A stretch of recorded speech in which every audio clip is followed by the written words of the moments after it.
Boa noite, ouvintes! Sejam todas e todos muito bem-vindos novamente. Estamos começando agora o Escute o Tom, o nosso programa que fala sobre temas que atravessam as ciências da saúde. E lembrando que todas as quartas o Escute o Tom é um espaço de conversa, aprendizado e troca, onde abordaremos importantes temas sobre saúde da população negra, tendo apoio do DIEPAFRO-UFO.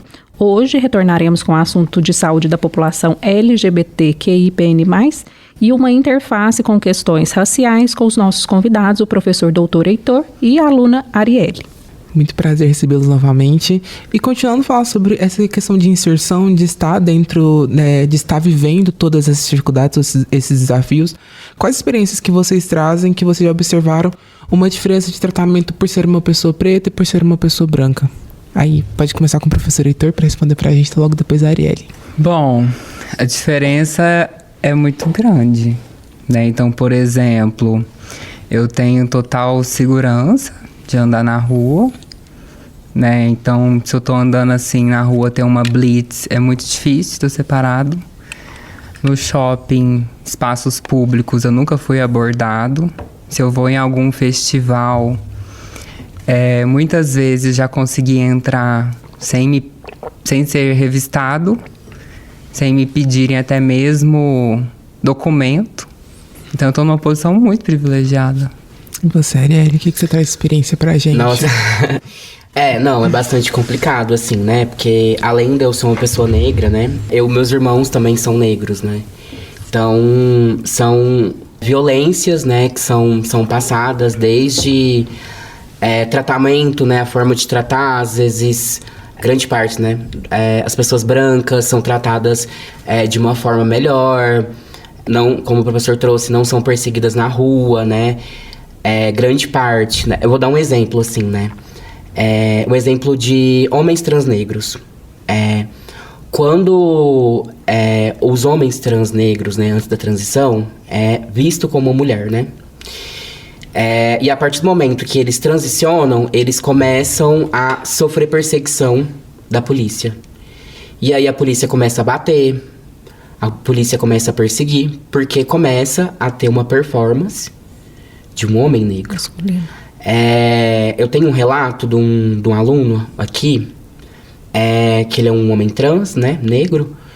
E aí ele relata sobre a experiência, né, de como que passou de um universo, né, de hipersexualização, né, do corpo da mulher negra para o desafio de ser perseguido pela polícia.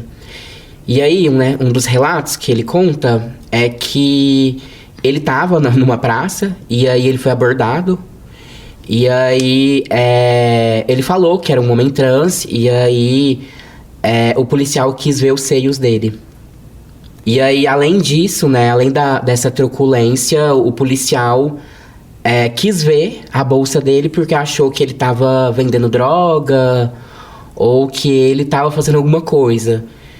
E aí, para surpresa do policial, ele tinha um livro dentro da bolsa dele, que era o livro da universidade, né? Então, eu trago, né, essa vivência de um homem transnegro, né, que é uma discussão que a gente traz, né, que é muito importante porque o número de suicídio de homens transnegros é muito grande por conta desse desafio que é a questão policial, né? A gente sabe que grande parte do encarceramento em massa são de homens negros, né? Então, trazendo esse aspecto da interseccionalidade, né, de pessoas trans, de pessoas negras, a gente vê essas questões, assim, né?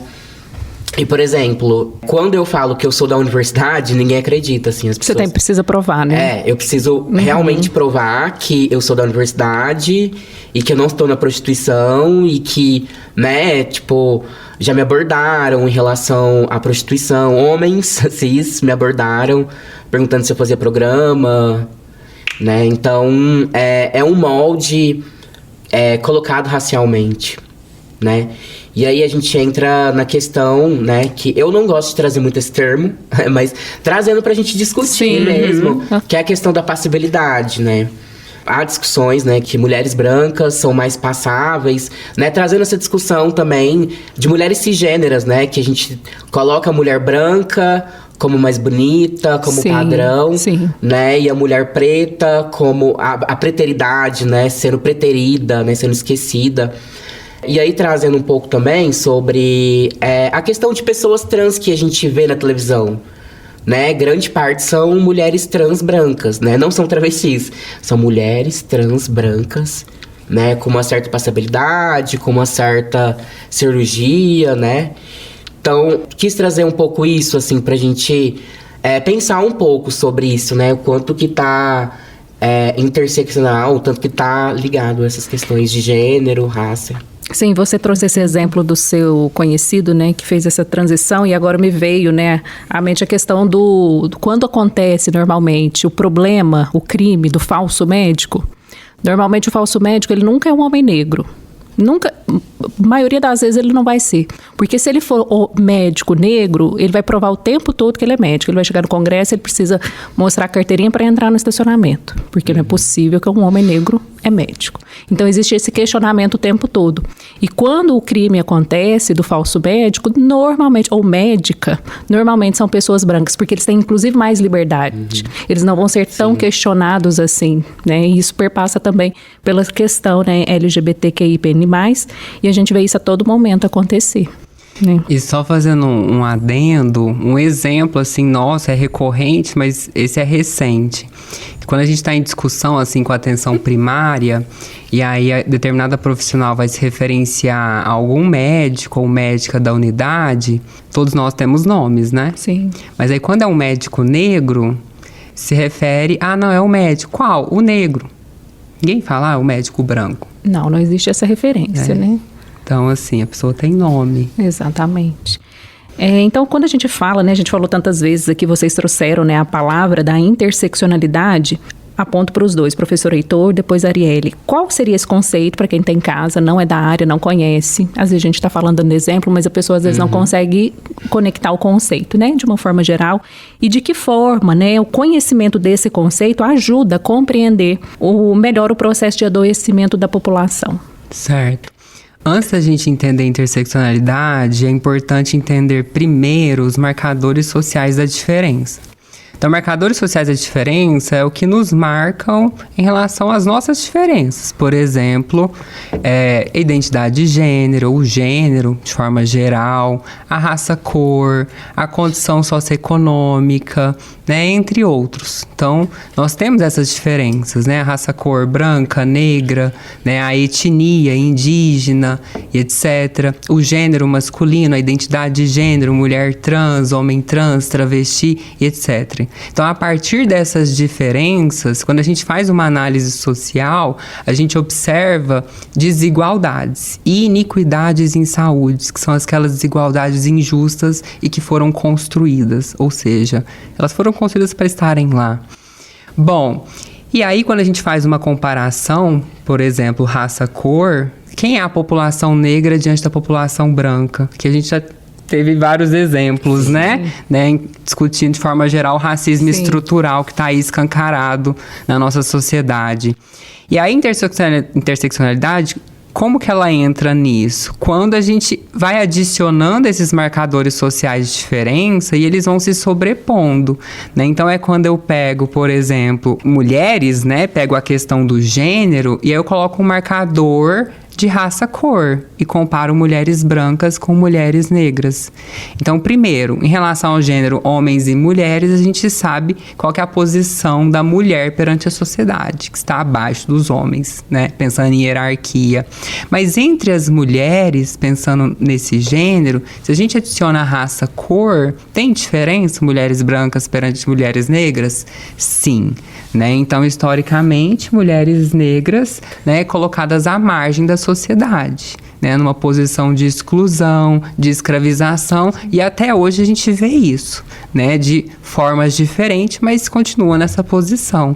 E quando a gente adiciona mais um marcador, por exemplo, orientação sexual, identidade de gênero, vamos pensar em população trans, uma mulher trans, né, uma travesti negra, né? Onde ela fica perante a sociedade? Aí eu vou trazer para vocês um estudo que a gente fez lá no curso de medicina, que ele está em fase de revisão, mas eu posso adiantar para vocês o resultado principal, que a gente analisou a saúde mental dos estudantes do curso, né, com vários instrumentos validados, né, para fazer essa avaliação, e em relação à questão da interseccionalidade. Então, a gente avaliou identidade de gênero, né, orientação sexual, raça, cor, renda, tudo isso. E a gente separou em grupos, né, aquele grupo que não é LGBT, o grupo LGBT, né, e fomos colocando marcadores, né, brancos, população negra, agrupamos pretos e pardos em grupo negro, e também asiáticos, que a gente tem uma parcela assim, significativa no curso, que são pessoas, né, de origem asiática. O que nós identificamos na análise interseccional? Que dentre os estudantes, aqueles que tinham o pior desfecho de saúde mental eram as mulheres negras LGBTs. Os que tiveram o melhor, né, assim, desfecho, né, a pontuação final foi a melhor, eram os estudantes brancos. Acho que vocês imaginam a resposta, né? Para mim vai ser uma novidade, Cis, eu acredito. Gêneros heterossexuais. Homens, né? Eu digo muito que as pesquisas, elas isso revelam, é interseccionalidade, né? Então, coloquei aí vários marcadores, né? Orientação sexual, identidade de gênero, raça, cor, né? E a gente pode ver como isso se dá pensando em desfecho de saúde mental. Mas se a gente for discutir outros na área da saúde, a gente vai ver que é tudo pior quando a gente coloca a população negra, quando a gente coloca a população LGBT, especialmente a população trans. Tem a questão PCD também, né? Que é... Sim. Uma outra parte do estudo, a gente vai fazer a análise com PCDs, que a gente tem no curso, uma população representativa. E aí a gente espera encontrar também um desfecho pior de saúde mental. E você, Arielle, qual a sua visão com relação a esse conceito, né? Traz pra gente a sua experiência, né? A sua visão sobre esse conceito e de que forma ele vai atuar diretamente nesse processo de adoecimento da população.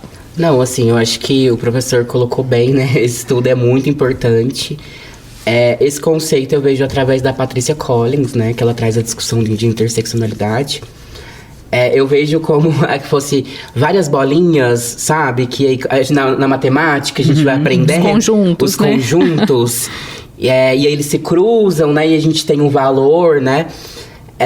Assim, eu acho, né, que o professor colocou bem, mas uma coisa que tem que ser debatida também é que não existe hierarquia, né, na interseccionalidade. Tipo, gênero não vem primeiro que raça, do que sexualidade, né? São conjuntos, né, de intersecções que colocam peso, né, na discussão dos determinantes sociais, né? E aí tem uma questão também, né, que eu acho que a gente pode colocar, que é a questão de classe, né? Que pessoas pobres, né, marginalizadas, pessoas... Aí a gente pode falar também um pouco sobre racismo ambiental, né, de pessoas que são colocadas, né, nesse processo de favelização do país, né, que expulsaram pessoas negras, né, que foram para a borda do país. E assim, eu acho que não tem como a gente falar de saúde mental sem a gente falar sobre essas intersecções, né, de raça, gênero e sexualidade, né? E eu vejo que...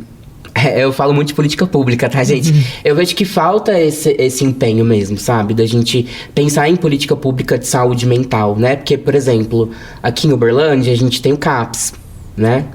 Que é um centro de referência, né, psicossocial. E eu vejo que a gente precisa pensar também em formas intermediárias de acesso também da população, né? Ao mesmo tempo, a gente precisa pensar também em construir novos acessos dentro da UBS, né? Porque geralmente essas pessoas vão do CAPS para a UBS, né? Quando fazem o tratamento. E assim, eu sinto particularmente, né? Dentro da universidade, também dentro das comunidades, né? Eu faço parte do AfirmaSUS, né? Que é um projeto de extensão voltado para a saúde mental das mulheres negras, né? E quilombolas. E aí, o trabalho que a gente está fazendo tentar, através do Proteger-se, né? Que é um projeto... Acho que vocês conhecem o Proteger-se? Sim, sim.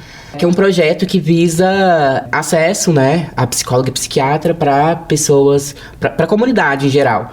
E aí, o trabalho que a gente está tentando fazer é construir isso através da batalha, né? Que é a batalha de rima de hip hop. Que a gente constrói a Batalha da Central aqui na universidade. Porque quando a gente fala da população negra, o hip hop é majoritariamente construído por homens, né? Mas Sim. por homens negros, né? E pessoas que não têm acesso à saúde, né? Porque a universidade precisa fazer esse processo também, né? De trazer uma devolutiva para a comunidade, né? E eu acho que o espaço da saúde mental é extremamente importante. E aí, assim, né? O que a gente constatou, né? É que grande parte das pessoas negras, né? Mulheres negras, nunca foram no psicólogo, por exemplo. Sabe? Assim, não tô falando de psiquiatra, né? Porque aí é uma outra questão, né? Mas nunca foram no psicólogo, por exemplo. E aí você levar esse acesso para essas pessoas, né? É muito importante. Porque às vezes a pessoa tá passando por um processo de sofrimento mental, né? E que a universidade, ela acaba condicionando, né? Esse processo de adoecimento através das microviolências raciais, através da microviolência de gênero, né? Então, a gente pensar, né, nesse trabalho com a comunidade, né? E também pensar com esse trabalho com os estudantes, né? O NEAB, por exemplo, é um projeto muito importante, é de afro, né? Mas falou assim, mas como assim saúde mental? Mas totalmente ligado, que é um espaço de aquilombamento, né? É um espaço de organização, é um espaço de discussão, né? De se pensar em projetos, de se pensar numa nova perspectiva, que seja uma perspectiva não branca, mas uma perspectiva racializada, né? Pensar em projetos de saúde mental de pessoas pretas para pessoas pretas. E lá no Proteger-se, é legal, né, que tem bastante pessoas pretas, né? E assim, as pessoas chegaram em mim e falaram, nossa, eu fiquei muito feliz porque eu fui atendida por uma psicóloga preta. E eu me senti muito mais acolhida. É uma conexão muito maior, né? A pessoa se identifica, né? Ela pensa, não, ela vai entender o que eu tô falando. Ela né? vai entender. Porque, assim, não que a psicóloga branca não compreenda, claro, né? Ela passa um processo de formação mas e tal. são outras experiências, né? Mas ela não vai sentir a dor, ela não vai ter essa experiência, sabe, do que é. Então, é muito importante, né? E o AfirmaSUS, o projeto que eu tava falando anteriormente, ele é constituído essencialmente por pessoas pretas, por pessoas negras, né? E é um projeto muito importante que está sendo construído nacionalmente, né? Para fazer ensino, pesquisa e extensão, né? E cultura também, né? Que a gente tem esse adendo agora, né? Da cultura. Para a universidade, para a gente trazer uma devolutiva para a comunidade, mas para a gente trazer essa construção e essa discussão dentro da universidade também. Em relação às políticas públicas, só queria acrescentar, porque assim, nós temos políticas públicas que foram construídas, né, ao longo das últimas décadas para a população negra, né? A gente tem a Política Nacional de Saúde Integral para a população negra, a gente tem a Política Nacional de Saúde Integral para a população LGBT, que depois ela foi reformulada para adicionar mais siglas, só que cabe ao município, né? Assim, são políticas do Ministério da Saúde, do governo federal, e cabe ao município colocá-las em prática. Eu vou trazer um relato de uma prática exitosa que a gente realizou por meio do PET Saúde e Equidade no município de Araguari. Recentemente, nós fizemos formações, né, que envolveu o letramento LGBTQIAPN+, e também o letramento racial. As formações que nós fizemos do letramento LGBTQIAPN+, nós fomos em todas as unidades, né, da atenção primária, UBSFs e UBS, e formamos, né, assim, com metodologias ativas, todos os profissionais da área da saúde, né, para ampliar o acolhimento, né, compreender quem é essa população, mas também para incentivar o correto cadastro, né, no ESUS em relação à orientação sexual e identidade de gênero, porque é um cadastro obrigatório, né? Quando você chega na UBSF, eu preciso te perguntar qual é a sua orientação sexual, qual é a sua identidade de gênero, qual é a sua raça, cor. Então, não tem que olhar pra você e falar, esse aqui é gay. Esse daqui não, acho que ele é negro. Não, tem que perguntar. E a gente precisa saber como perguntar, né? Porque se eu chegar num paciente, numa idosa, e falar assim, senhora, qual é a orientação sexual da senhora? Será que ela sabe o que é orientação sexual? Não. Então, essas pessoas realmente precisam de formação. E nós fizemos isso em campo. E por meio da nossa formação, com a parceria com o município de Araguari, a gente conseguiu realizar mais de 60 mil cadastros válidos no município. E foi um município de destaque no estado de Minas Gerais. E com isso a gente recebeu um prêmio do Ministério da Saúde, né? Então, mês passado eu fui em Brasília receber esse prêmio. Então, eu estou citando o exemplo de Araguari, porque cabe ao município colocar em prática essas políticas. E quando se coloca o acolhimento à população trans, principalmente, fica diferente. Porque eu estou no CRAST, o CRAST só funciona sexta de manhã. E a gente atende, além de cidades vizinhas, né, toda a macro-região do Triângulo Norte e outros estados. A gente tem pacientes que vêm de Caldas Novas, Rio Quente, né, paciente que sai meia-noite da cidade para chegar aqui 6 da manhã. Então, assim, a gente funciona em apenas um turno durante a semana. A gente não consegue atender toda a demanda. Então, por exemplo, casos, né, de tratamento de doenças crônicas, doenças infecciosas, que até isso a gente tem que resolver por lá, não é só hormonização, porque lá a gente faz um cuidado integral, mas questões que a atenção primária deveria resolver, ela não resolve. Por que ela não resolve? Por conta de transfobia, né? Porque desde que essas pessoas chegam lá na UBSF, começa toda aquela transfobia. Quando elas vão na UAI, a mesma coisa. Né? Então, assim, a gente precisa realmente colocar essas políticas em prática. E, assim, algo muito recente para vocês, eu não poderia deixar de falar isso, a professora Flávia Teixeira, que é do meu departamento, ela esteve à frente, enquanto diretora na Secretaria de Atenção Especializada do Ministério da Saúde. E o principal papel dela foi construir um programa de atenção especializada à saúde, né, da população trans, que é o Paes Pop Trans. E ela construiu essa política pública. E é uma política pública que traz um recurso financeiro, um repasse mensal para o aprimoramento e ampliação da atenção especializada. Né? Então, assim, para nós, enquanto ambulatório, né, com ela em prática, a gente ampliaria a equipe, a gente teria, né, uma densitometria óssea, especialmente para as mulheres trans, que é fundamental por conta da hormonização. A gente teria ampliação, por exemplo, de serviço odontológico lá no CRAST, entre outros. Né? Então, assim, que a gente precisaria muito. Mas não só no serviço ambulatorial, mas de centros cirúrgicos, que são pouquíssimos, né? A gente sabe que para ser uma pessoa trans não tem que fazer cirurgia, não tem que usar hormônio. A gente já saiu dessa fase, né? A pessoa se identifique, pronto, acabou. Mas, ao mesmo tempo, a gente tem uma alta demanda por cirurgias de afirmação de gênero. E aqui a gente não realiza, a gente tem que caminhar para Juiz de Fora. Né? Mas e aí? A gente precisa dessa política pública em prática. Mas, infelizmente, ela não passou, não foi assinada. E vocês devem imaginar por quê. A gente está vivenciando um contexto, uma onda conservadora. E a nossa luta é diária. Né, Adriele? É verdade. Sim, é uma construção todos os dias, né? Agora, Arielle, eu gostaria de saber de você se você poderia compartilhar com a gente uma experiência que você já teve com relação ao atendimento nos serviços de saúde. Você se sente respeitada, segura em uma consulta, em algum lugar do ambiente de saúde? Você já passou por algum problema que você possa compartilhar com a gente, por exemplo? Então, eu já passei por algumas experiências muito boas, assim. Como eu falei, né, sou do Maná, então a UBS lá, assim, né, são pessoas que eu já conheço, né, então o tratamento foi bastante interessante. Mas, trazendo, né, essa questão da saúde, uma das dificuldades, né, o CRAST tem o tratamento hormonal, né, das mulheres trans e tal.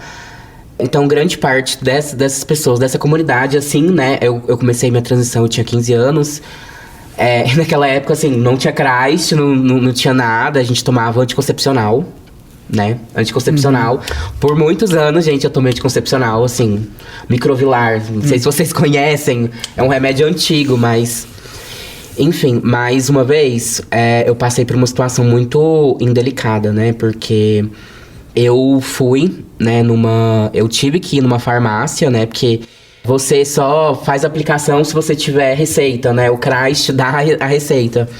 E aí eu passei por um processo de violência sexual quando eu fui fazer a aplicação, né? Tipo, eu era nova, né? Eu não sabia como é que não sabia a forma da aplicação, né? Mas... E aí, esse técnico de enfermagem, ele acabou abaixando a minha roupa mais que o devido, assim. E aí, né, eu, sem saber, né, porque eu acho que é importante, né, que a gente fale sobre isso, para as pessoas terem conhecimento, né. E aí, beleza, né, passou, fiz a aplicação e depois eu fui descobrir que eu passei por um processo de violência depois. Sim. Que eu fui aplicar com outra pessoa e a pessoa falou que eu não precisava abaixar tanto a minha roupa da forma que eu tava abaixando. Então, isso é uma violência pessoal que eu tô querendo compartilhar, né? Mas que pode acontecer com outras pessoas trans, né? E, inclusive, é por isso que é importante, né? Que a gente vá no CRAS, pra gente fazer a aplicação, pra gente conseguir a receita também, pra não aplicar com qualquer pessoa também, né? Porque acaba que pessoas trans, né, que já tá um processo um pouco maior da transição, acaba aplicando em outras pessoas, né, e aí acaba aprendendo, né, nesse processo. Eu não tenho coragem nenhuma, gente, de lidar com a agulha, mas já fui aplicada por várias outras pessoas por conta disso, assim, sabe? A gente vai fazer uma aplicação, às vezes é com um homem cisgênero, e aí a gente não tem confiança, e a gente sabe, né, que pode passar por várias violências mesmo. Perfeito. Só para complementar, em relação a essa questão da violência, transfobia no serviço de saúde, a gente tem vários estudos que mostram, né, as inúmeras barreiras que a população trans vivencia, especialmente na atenção primária, infelizmente. E no CRAS a gente está fazendo uma pesquisa para avaliar isso, né, perguntando como é a sua vivência na atenção primária, em ambiente de urgência e emergência, que envolve aqui no contexto uberlandense, as UAIs, né, em breve UPAs, mas também em relação aos profissionais, se já teve profissional que não respeitou o nome social, identidade de gênero e vivência na atenção especializada.